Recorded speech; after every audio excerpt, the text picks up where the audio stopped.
आखिर सऊदी अरब खजूर की खेती करके कैसे कमा रहे हैं करोड़ों रुपए, और आखिर खजूर को उगाने के लिए कौन कौन सी चीजों का ध्यान रखना होता है। आज हम सऊदी अरब के अल करामे शहर के अबू अय्यास फार्म के बारे में बात करने वाले हैं, जहाँ पर खजूर के लाखों पेड़ों को उगाया जाता है और हर रोज खजूर को ट्रकों में लोड किया जाता है। दोस्तों, इस फार्म में सबसे पहले मॉडर्न टेक्निक से इन बड़े बड़े लैब्स में हाई क्वालिटी टिश्यू कल्चर की मदद से खजूर के छोटे छोटे प्लांट्स तैयार किए जाते हैं और कुछ दिनों तक इन पौधों को यही नर्सरी में ही अच्छे से देखभाल करके बड़ा किया जाता है। जब ये पौधे प्लांटेशन के लिए रेडी हो जाते हैं, तब इन पौधों को फार्मिंग के लिए जमीन में लगा दिया जाता है और देखते ही देखते ये पौधे 1 से 2 सालों में फल देने लायक पेड़ बन जाते हैं। इन्हीं पेड़ों पर कुछ दिन बाद सैकड़ों टन खजूर लगने वाले हैं। लेकिन अगर हम ऐसे ही पेड़ को छोड़ दे और खजूर लगने का इंतजार करते रहे तो खजूर कभी नहीं आने वाले हैं। पेड़ में खजूर लगने के लिए एक प्रोसेस करना होता है जिसे पॉलिनेशन कहते हैं, जिसमें एक पेड़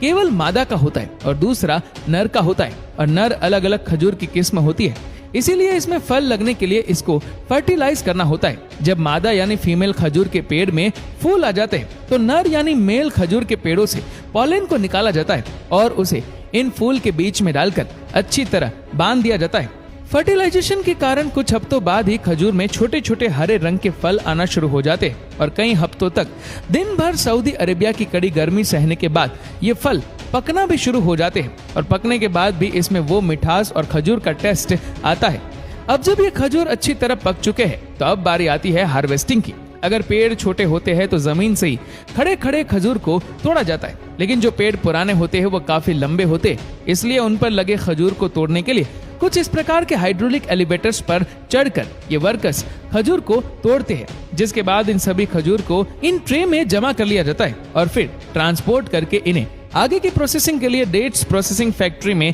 भेजा जाता है। इस फैक्ट्री में सबसे पहले इन खजूरों में से खराब खजूर को छांट कर अलग किया जाता है और फिर अलग अलग कलर और साइज के आधार पर इनकी ग्रेडिंग की जाती है, जिसके लिए ये खजूर वॉशिंग यूनिट में चले जाते हैं, जहां पर अच्छी तरह से इस पर लगी धूल मिट्टी को साफ किया जाता है और आगे इस खजूर को इन रोलिंग ब्रश के नीचे से गुजारा जाता है, जिससे इन पर लगा पानी सूख जाता है। अब खजूर के ऊपर जो बची हुई गंदगी होती है उसे इस हाई प्रेशर एयर के द्वारा साफ कर लिया जाता है और आगे पैकिंग सेक्शन में जाने से पहले इसको इस सेंसर के नीचे से होकर गुजरना होता है। इस सेंसर के नीचे ये खजूर 360 डिग्री रोल करता हुआ आगे जाता है। ये सेंसर सबसे पहले खजूर में मौजूद बैक्टीरिया या अन्य अशुद्धियों को स्कैन करता है और इस यूवी लाइट के जरिए बैक्टीरिया को भी खत्म कर दिया जाता है और यही 100% शुद्ध खजूर आगे पैकिंग एरिया में चले जाते हैं और अलग अलग क्वांटिटी में इनको अलग अलग पैकेट्स में पैक कर दिया जाता है। अब जान